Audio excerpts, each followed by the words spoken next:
ulo ng mga nagbabagang balita. Higit 2 pisong dagdag singil sa presyo ng produktong petrolyo bubungad sa mga motorista sa pagpasok ng Nobyembre. Disconnector ng isang electric cooperative, sugatan matapos pukpukin sa ulo ng may-ari ng bahay na kanyang pinutulan. Pagbibigay ng permit ng pamahalang lungsod sa isang pasyalan sa Baguio City, kwinestyon ng ilang netizen. Higit 43,000 katao dumalaw sa mga sementeryo sa Baguio City noong Undas. At lungsod ng Baguio na mayagpag sa Batang Pinoy 2025.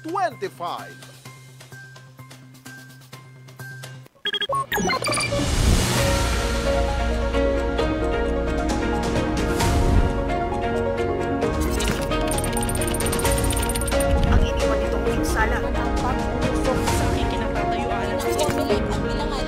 Paglalasa ng bagyo. Kaya ginagamit sa pagtigilan.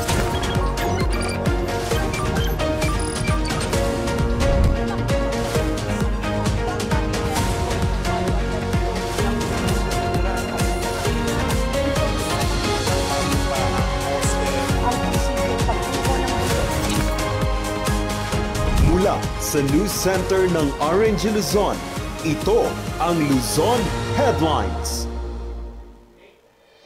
Magandang hapon, Northern Luzon. Narito na ang mga bago at maiinit na mga balita.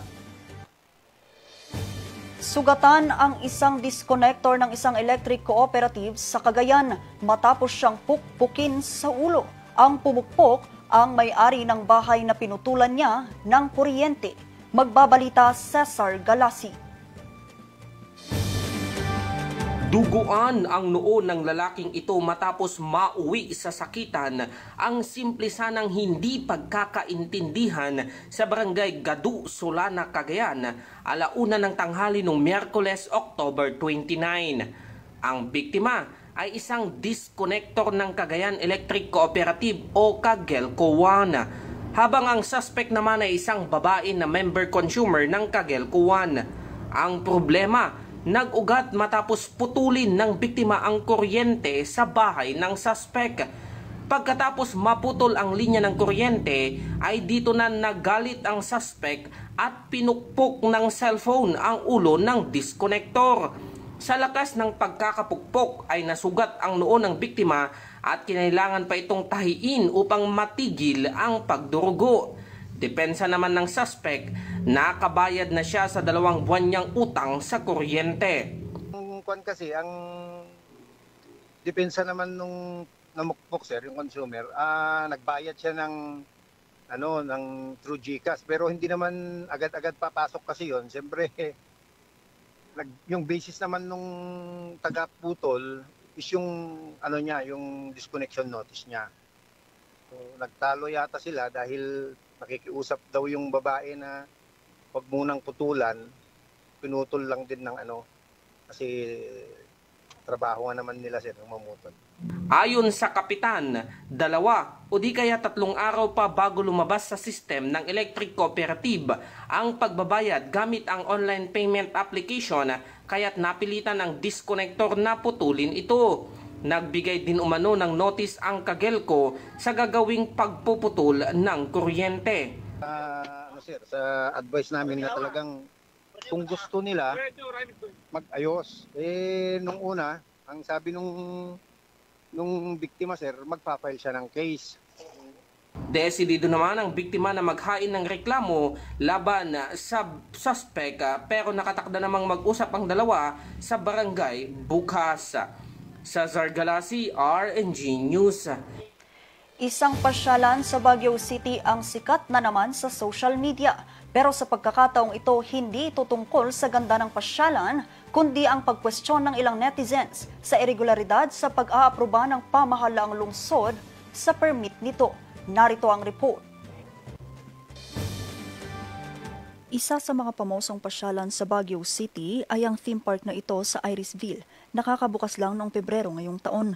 Pero muling usap-usapan ngayon ang pasyalan hindi dahil sa ganda nito, kundi dahil sa post na ito sa social media. Ito'y matapos questionin ng isang netizen kung bakit pinayagan ng pamahalang lungsod ng Baguio ang pagtatayo ng parke. Bago pa man daw maitayo ang parke, atraksyon na ang rock formations sa lugar. Mayroon na raw noong hiling ang ilang residente at barangay para i-develop at mapreserba ang rock formations sa lugar na tinawag na Kissing Rock noon pa mang 1985. Pero tinanggihan daw ito noon ng pamahalang lungsod dahil nasa loob ito ng isang private property. Kaya naman kino-question ng netizen kung bakit pinayagan ngayon ang development sa lugar at kung labag ba ito sa zoning ordinance ng lungsod. Ayon kay Baguio City Mayor Benjamin Magalong, wala naman daw siyang nakikitang mali rito. According to DSOD, merong exemption siya. Kaya tinitingnan namin yung kwan. At dumaan naman sila sa tamang proseso. Kaya titingnan namin kung ano yung complaint na yun. We will look into it para pag-aralan namin.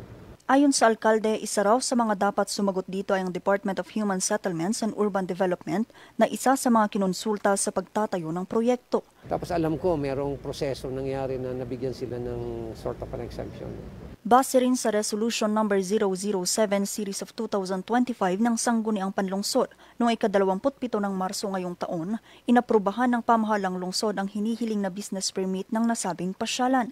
Ayon naman kay Attorney Francis Camtugan na siya ring may hawak sa kasong ito, kumpleto naman daw ang papeles ng nasabing pasyalan at pati na rin ang development ng kalsada sa Irisville Subdivision. Yung narrative lang is pinofocus lang nila sa Dragon Castle and then they're making stories about my client's connection with flood control and rock netting projects. Just to tell you frankly, Stay Construction again had been in business since 1997, okay? And it has an existing project right now in Benguetia. Kung involved yun sa rock netting at saka sa flood control or other alleged anomalous projects, hindi yan bibigyan ng project. Kasi banned yung mga na-involve. Okay? So, banned yung mga na-involve. Yeah. Another thing na kailangan malaman ng mga tao, ng mga taga-Baguio is that the subdivision had been providing to middle-class Baguio residents. Yan ang primary customers niya, meaning professionals. There are lawyers there. There are government officers there. The former executive assistant of Baguio has a house there. Ipinaliwanag din niya kung paano nabili ng may-ari ng pasyalan ang lupaing kinatitirikan ng nasabing rock formation. If you look at the pictures kasi na pinapakita nila, it's just the castle. Pero if you look at it, it's a big community talaga yan. Kasi may mga na-develop na. In fact, na-transfer na yung mga lote na rin yan sa mga buyers. At saka ng kayong mga buyers, nakakonstruct ng mga yan. Very simple lang deed of restrictions yan eh. It's blue and white. Kasi parang Santorini style ata yung ginawa ng kliyente ko na deed of restriction yan. So, legally speaking, there's nothing fishy, there's nothing questionable about that. And then, nakakabayad yung kliyente sa bangko because the client is good enough na his business model is quite good. He was able to jack up the price of the property. And plus, of course, the nearby development, including yung road near the Philippine Science High School. So, from 800 pesos per square meter na acquisition cost, right now, it's as high as 25,000. Hindi naman sa 25,000 kasi may mga ibang portion doon na medyo mababa, like 15 or 10,000 per square meter. Yeah. So, yun, medyo na-unfairan lang ako doon sa mga banat nila na kinokonek yung client doon sa flood control. Yeah. It's not fair kasi legit yung kliyente talaga. Tiniyak naman ni Baguio City Mayor Benjamin Magalong na bukas ang pamahalaang lungsod kung magkaroon man ng investigasyon tungkol dito. Vanessa Bugtong, RNG News. Ilang araw naman matapos ang undas, isang nakagisnang aktibidad sa Sagada Mountain Province tuwing undas ang panag-aapoy. Pero ang ilang residente sa lugar hindi maiwasang madismaya dahil tila naging tourist attraction na raw ang nasabing nakagawian. Ang ano nga ba ito, alamin natin sa report ni Angel Arquero. Tuwing undas, nakagisnan na ng ilan ang magtirik ng kandila sa kanilang tahanan o bumisita mismo sa puntod ng kanilang mga yumaong mahal sa buhay at doon magtirik ng kandila. Pero sa bayan ng Sagada Mountain Province, isang kakaibang nakagisnan ang kanilang ginagawa tuwing undas. Ito ay ang panagapoy o panagdedenet. Yung apoy is yung ilaw ng mga spirits na sana marating nila yung pupuntahan nilang maganda. Hindi sila mawawala, hindi sila maliligaw. Yun lang naman ang ano yan. Ang ganda lang tignan, kasi lahat sila ginagawa na yun. Sagada rin ng unang, I think, in sa Mountain Province na ng Catholic religion. Kaya yun, yung may mga candle sana, I think walang mai-provide, kaya yung salon ang ginagamit. Bagamat matagal na itong ginagawa ng ilan mula sa Sagada Mountain Province, may mga ilan naman ang bumatikos dahil di umano'y sa pagiging tourist attraction nito. Isa nga sa mga bumatikos dito ay ang tubong Sagada ni sa Attorney Francis Camtugan. If you go to the cemetery, no kidding, hindi na siya, hindi na siya conducive talaga. Nagsa-stack up na siya, stack up yung mga remains doon. So ang pangit na tignan. Tapos naging tourist spot. And there was even one time, I don't know kung meron pa yun ha, pero some years ago, the last time I visited, I had to pay an entrance fee. How can that be? My father, my grandparents, and great-grandparents, great-great-grandparents, great-great-great-grandparents on both sides ko, andun, sabay, I have to pay. Diba? Nakakasad. Festival of Lights, where did that come from? Diba? Tapos meron pang naglagay ng Fire Festival. So, parang pinagtitripan na tayo dito. Eh di, gawin na lang natin, we'll get our bones. Ayon naman sa Indigenous Peoples Mandatory Representative ng Baguio na si Maximo Edwin Jr., Sagada is Sagada. Talaga nga tourist destination data isa, Pangot data caves, data coffee isda. Now, siyempre, hamumot nga maiwasan nga makita dito kakastang ako.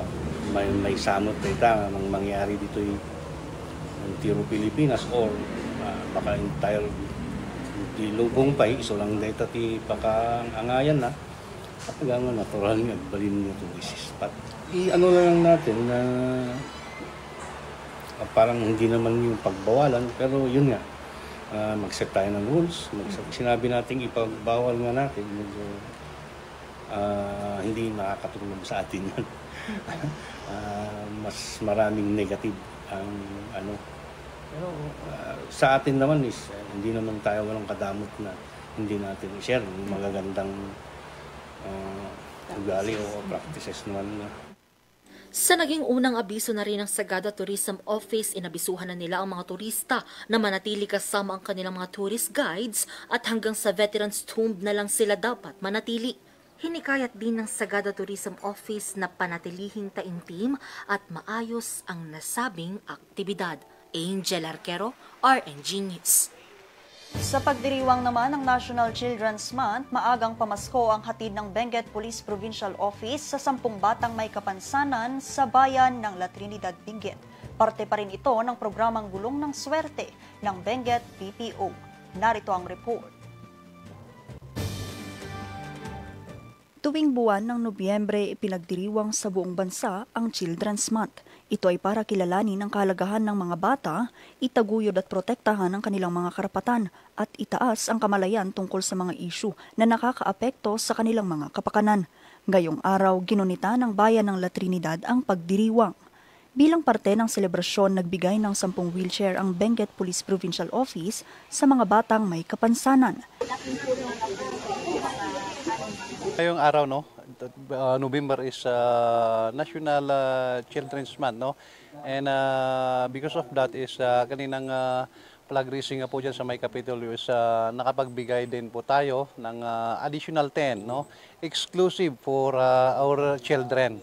Sa kabuuan, umabot na sa halos 6 na pong mga wheelchair ang kanilang naipamahagi sa probinsya. Hindi po tayo humihinto habang nandyan yung mga generous donors natin, na nagbibigay ng mga wheelchairs is tuloy-tuloy din po ay yung pagbibigay natin ng mga ating mga kababayan, most especially those persons who are suffering from illnesses, yung mga hindi makalakad is yun yung parang binibigyan natin ng mga priority po, ma'am. Parte ito ng programang Gulong ng Swerte ng Benguet Police Provincial Office. Tema ng pagdiriwang ng National Children's Month ngayong taon ay Online Sexual Abuse or Exploitation of Children and Child Sexual Abuse or Exploitation Materials, Wakasan, Kaligtasan at Karapatan ng mga Bata, Ipaglaban. Vanessa Bugtong, RNG News. Susunod, higit 43,000 katao dumalaw sa mga sementeryo sa Baguio City noong undas. Yan at iba pang balita. Abangan!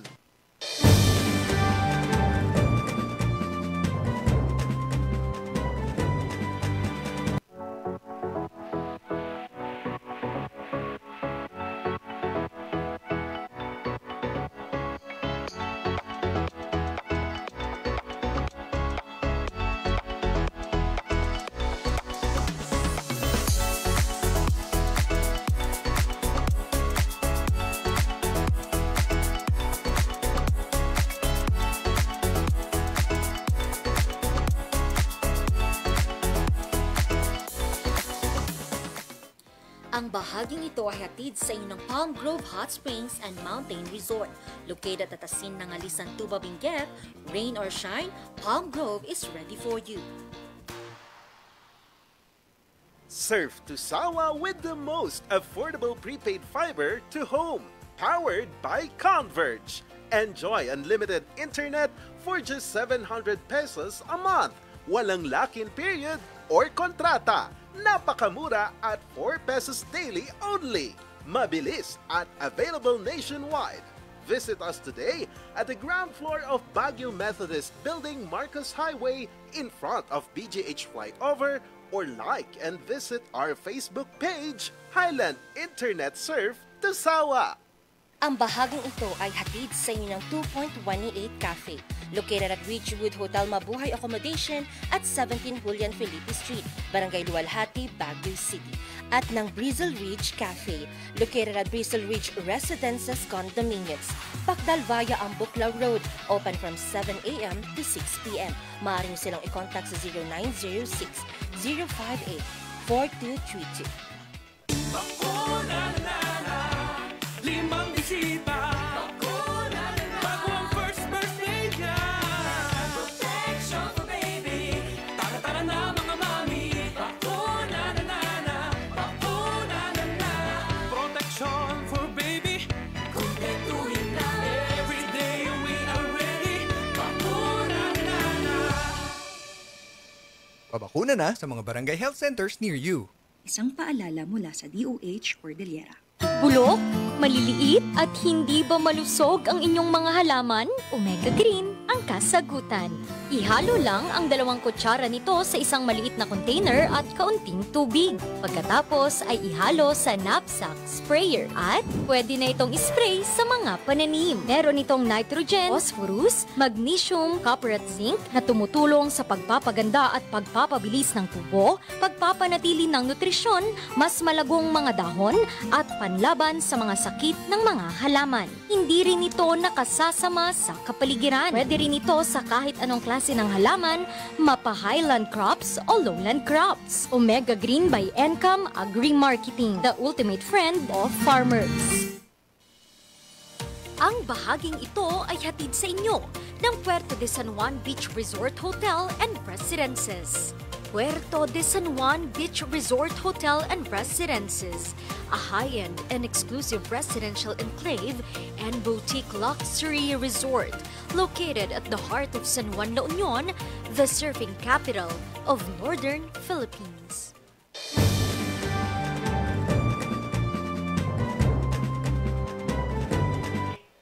Matapos gunitain ang undas sa Baguio City, pumalo sa higit 43,000 ang bumisita sa mga sementeryo sa Baguio City. Pagbigat ng daloy ng trapiko sa mga sementeryo na itala rin. Magbabalita Ron Maranan.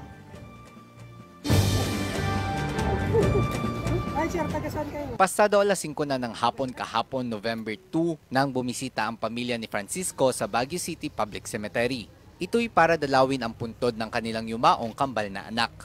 Nila mas mainam na raw ito kaysa sumabay sila sa dagsa ng mga tao noong November 1. Mas siya ng oras, alam namin na yung tao malinis na dito, para hindi siksikan. Ganun. Saka isa pa, may trabaho naman, kahit linggo, siyempre kami naman.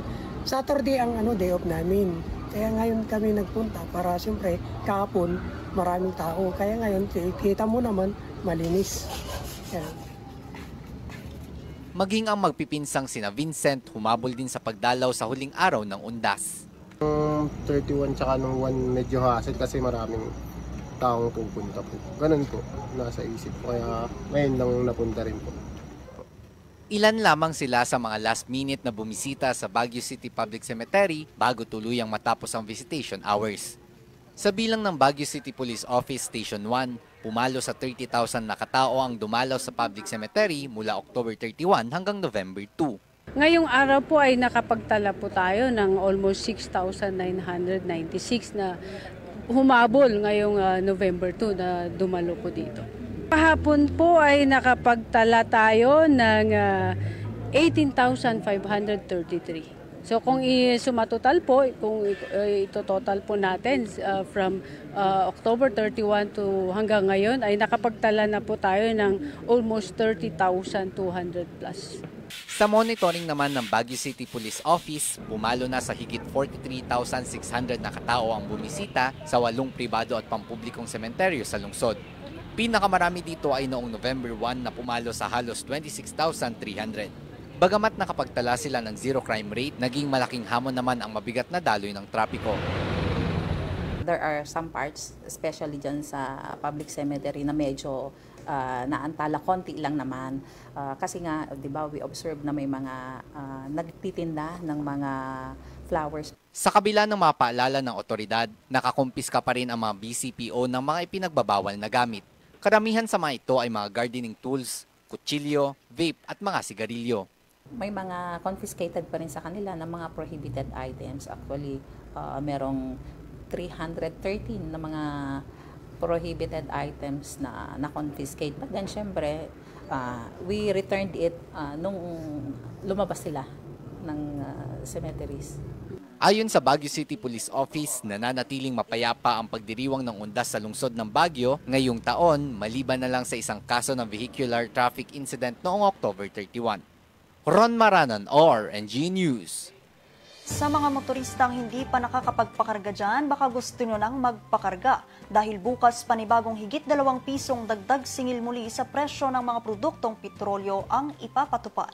Ang ilang mga tsuper umaaray na naman sa panibagong dagdag singil. Magbabalita Charles Limon. Halos laging laman ng kalsada ang jeepney driver na si Denver.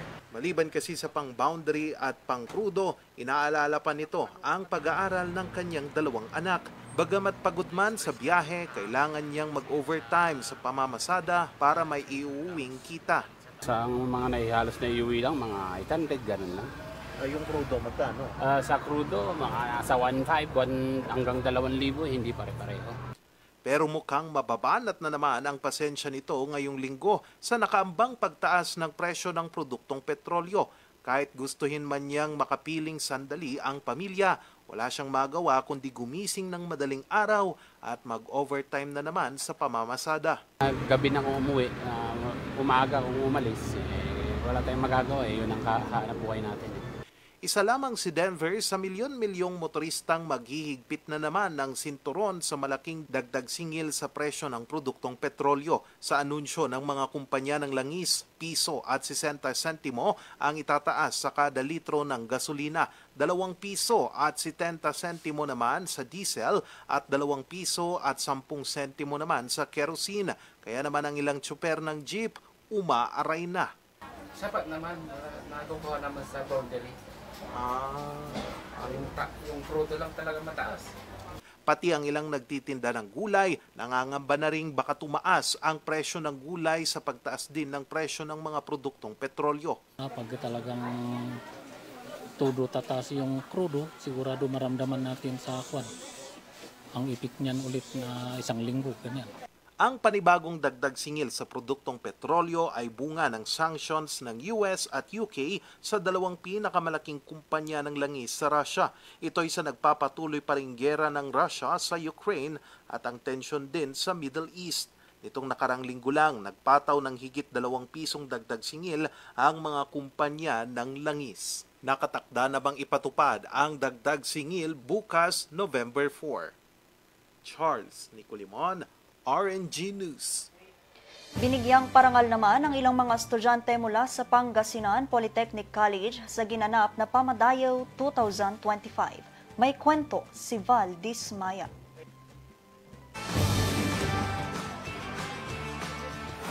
Malaki ang pangarap ko po sa Pangasinan Polytechnic College. Mula nang magbukas ang Pangasinan Polytechnic College nitong nakaraang taon, mas dumarami ang mga kabataang Pangasinense na nakikinabang sa libreng kolehiyo. Ito rin ang panata ng pamahalang panlalawigan ng Pangasinan sa pamumuno ni Governor Ramon V. Gico III na higit pang palawakin ang libreng edukasyon para sa mga kabataan. At bago matapos ang buwan ng Oktubre, idinaos ang Pamadayo 2025 Academic Recognition Program para bigyang pagkilala ang mga estudyanteng nagpakita ng kahusayan sa kanilang academic performance. Congratulations sa ating mga nabigyan ng parangal. Tunay na magaling kayong mga estudyante at ang panalangin ko kahit hanggang sa pagtatapos ay ipagpatuloy nyo ang inyong kagalingan. This is something that you will be proud of, I tell you. And as students, you have to have that kind of perspective. Dahil edukasyon ng isa sa mga sektor na nais matutukan ng gobernador, may isa sa katuparan na ang pagdaragdag ng mga pasilidad at mga campus sa bayan ng mga Bugalyon, Umingan at lungsod ng San Carlos dahil sinimulan na ang konstruksyon ng mga ito ngayong taon. Kasama rin sa layunin ang pagdaragdag ng College of Medicine sa PPC upang matugunan ang pangangailangan sa larangan ng kalusugan. Bukod pa riyan, mayroon ding PPC Cell o Center for Lifelong Learning kung saan alok din dito ang iba't ibang TESDA courses. And sa master plan po natin, part of the Capitol Resort, yung grounds po niyan, dyan po natin idadagdag yung additional classrooms po natin, including itong buong Narciso Ramos Sports Complex. So napakaganda-kagad ng inyong campus. Magpapatuloy naman ang PPC sa pakikipagtulungan sa mga institusyon para sa mas malawak na programa. Valerie Dismaya or NG News. Susunod, lungsod ng Baguio na mayagpag sa Batang Pinoy 2025. Ang detalye, abangan!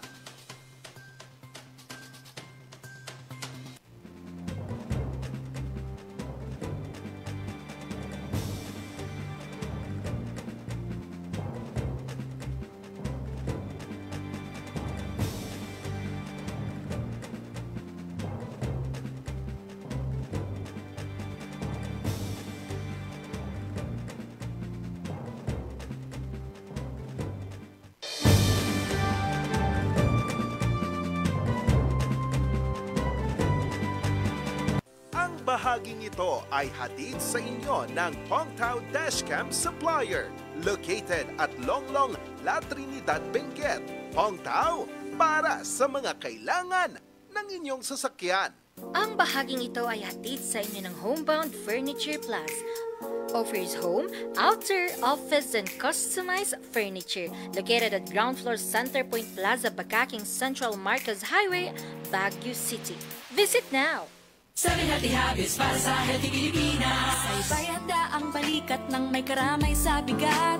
Sila'y iniingatan, ngunit sarili huwag kalimutan. Mahalaga ka.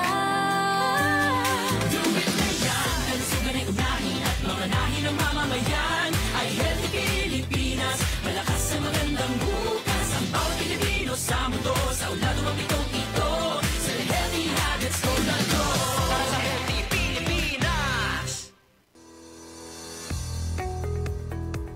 Looking for a place to stay in Baguio City? Find your calm at Hotel Supreme. A good dip at their pool.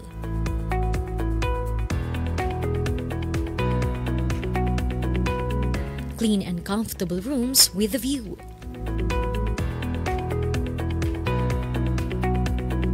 Accommodating staff.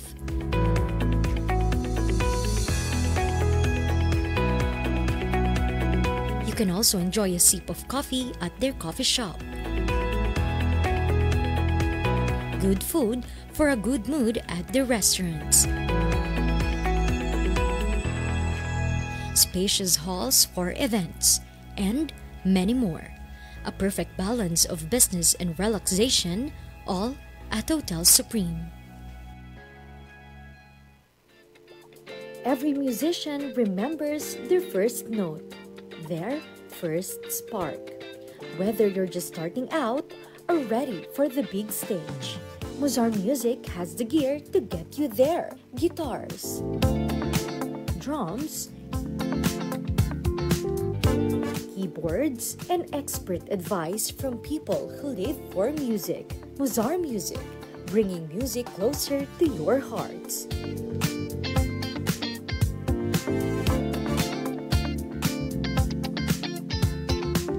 Mozar Music since 1976.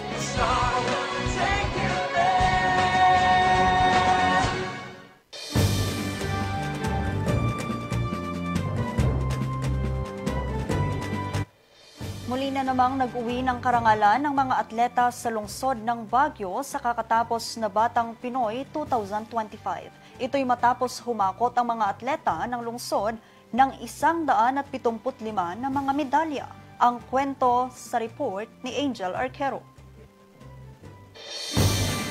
Matapos ang halos isang linggong labanan at paligsahan sa sports ng mga kabataang Pinoy, may nanalo na. Sa higit 100 mga probinsya kasama na rin ang mga lungsod sa buong Pilipinas na mayagpag ang Baguio matapos itong humakot ng 175 medalya. Sa partial at unofficial medal tally ng Batang Pinoy, nakasungkit ang Baguio ng 67 gold medals, 51 silver medals, 57 bronze medals na may kabuang 175 medals. Pangalawa ang lungsod ng Pasig na nakasungkit ng kabuang 153 medals. Pumangotlo naman ang lungsod ng Manila na nakakuha ng 111 medals, habang 127 medals naman ang nakuha ng lungsod ng Davao at 106 medals naman ang nakuha ng lungsod ng Quezon. Isa sa mga nag-uwi ng gintong medalya ay ang grade 9 student ng Baguio City National High School na si Charles Faith. Siya lang naman ang isa sa mga pambato ng lungsod ng Baguio sa sport na Wushu Taolu kung saan ito na ang kanyang ikatlong laban ng Batang Pinoy. Parang roller coaster po. Kasi po, a week before competition po is very stressed po ako, very pressured. And parang ninenervyos ako kasi parang feeling ko sa sarili ko na hindi pa enough yung training na ginawa ko. You need to stay positive pag nagko-competition ka. Tapos parang focus ka rin. Kasi dun sa venue po namin is dalawa po yung magko-compete dun, yung Sanda tas yung Taolu. Tapos syempre po yung mga cheers ang lalakas tas nakaka-distract. Pero you know that feeling na if you really want to win po, is parang you need to do your best. Naiuwi din ng grade 9 student at Wushu Sanda athlete na si Jasmine ang bronze medal sa kakatapos na Batang Pinoy. Ito din ang kanyang pangalawang bronze medal na nakuha mula nang sumali siya sa Batang Pinoy. Din ko po na-experience kung gaano po kahirap magka-medal man lang or magkaroon po ng bronze. Kahit bronze ka, nakayanan mo pa rin i-represent yung school mo, and then yung city. Ilan lamang sila sa halos higit 400 mga atleta mula sa lungsod ng Baguio ang nagpakita ng kanilang galing sa 27 mga sports. Kaya ang coach ng Wushu ng Baguio City National High School proud sa kanyang mga atleta. Sa akin po, as a coach, yung nakikita namin yung standing ng mga bata once na nag-training po sila ng consistent. Usually kasi yung mga nagme-medal sa atin na mga combative is sila po yung mga disciplined athletes, yung talagang consistent mag-training. Almost half of the athletes may medal and then kami yung overall. So yun po yung nakikita ko na advantage ng mga bata. Sa combative sports talagang dominating talaga tayo sa combative sports. And we have about 500 plus na delegation. Yung kalaban natin diyan kasi is Pasig. Umabot sila ng 800 plus. Kung gusto natin maging highly competitive ulit tayo, then syempre kung ano yung mga weaknesses natin na sports, weak tayo na sports, dapat talagang enhance din natin. Sa ngayon, balak ng mga atleta at mga coaches ang maagang pag-iensayo para muling masungkit ang gintong medalya sa susunod na Batang Pinoy 2026.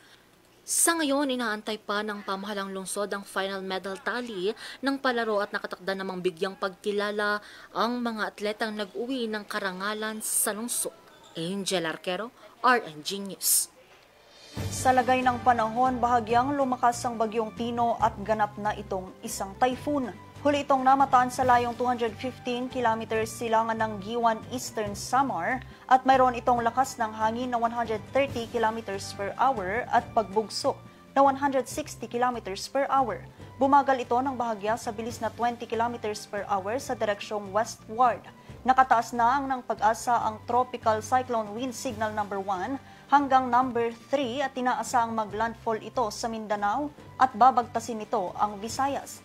Samantala, isang nabuong low pressure area naman ang namataan sa labas ng Philippine Area of Responsibility. Huli itong namataan sa layong 2,320 kilometers silangan ng northeastern Mindanao. Ayon sa pag-asa, tumataas ang tsansa nitong maging isang bagyo sa loob ng 24 oras. Maliban sa bagyong Tino, magpapaulan naman ang hanging amihan sa Ilocos Region, Cordillera at ilang bahagi ng Luzon. Shearline naman ang magpapaulan sa Metro Manila, Calabarzon, Zambales, Bataan, Pampanga, Bulacan, Isabela at Cagayan. At pinangalamin ang posibleng maging lagay ng panahon sa iba pang parte ng Northern Luzon sa mga susunod na araw.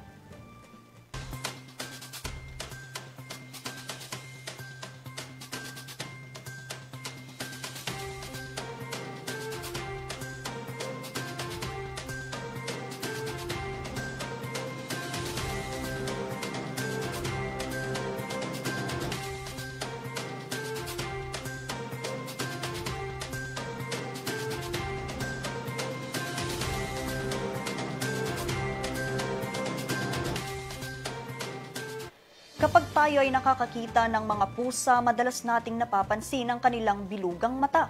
Pero ang involuntary eye movement pala sa mga pusa ay maaaring indikasyon na sila ay may sakit. Kung paano yan ang ating tutuklasin ngayon dito sa Alam Mo Ba? Alam mo ba? Pusa ang isa sa mga hayop na kinagigiliwan ng marami. Bukod sa cute nitong itsura, napakaamo rin minsan ng mga pusa sa kanilang nakakasalamuha. Pero mayroon silang katangian na hindi kaagad napapansin ng ilan. Ito ay ang shifting eyes o involuntary eye movement. Ito yung parang bigla ang pagkislot o eye twitching. Pero paano nga ba ito nangyayari? Ayon sa PetMD, ang eye twitching ay normal sa mga Siamese at Oriental cats dahil dulot ito ng genetics. Pero kung may mga pagkakataon na bigla na lang napapansin ng pet owner ang madalas na pagkislot ng mga mata ng kanilang pusa, dito napapasok ang posibleng karamdaman na tinatawag na vestibular disease. Ang kondisyon na ito ay nakaapekto sa balance at coordination ng pusa. Ayon sa National Institutes of Health, kapag napapadalas ang eye twitching sa ating mga alagang pusa, maaaring may problema ito sa inner ear o nerves na kumokontrol ng balance na tinatawag na nystagmus. Maaaring dulot ito ng infection, trauma o kaya naman ay pagkakaroon ng stroke-related symptoms. Sa kasalukuyan, patuloy pa rin ang pananaliksik ng mga veterinary institution tungkol sa relasyon ng nystagmus sa nervous system ng mga pusa. Para naman sa mga pet owner na may Siamese or Oriental cats, normal lang ang nystagmus. Pero kapag may kasunod itong head tilting, falling at poor coordination, dapat agad silang ipakonsulta.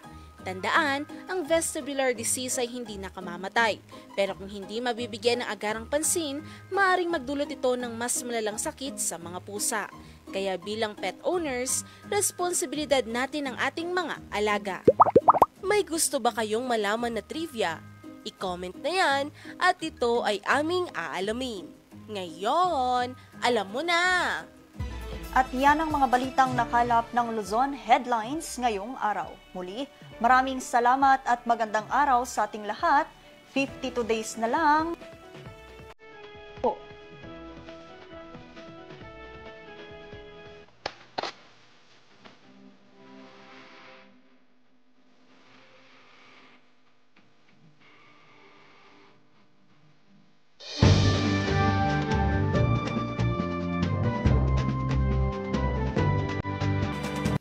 Members KBP, kapisanan ng mga broadcaster ng Pilipinas.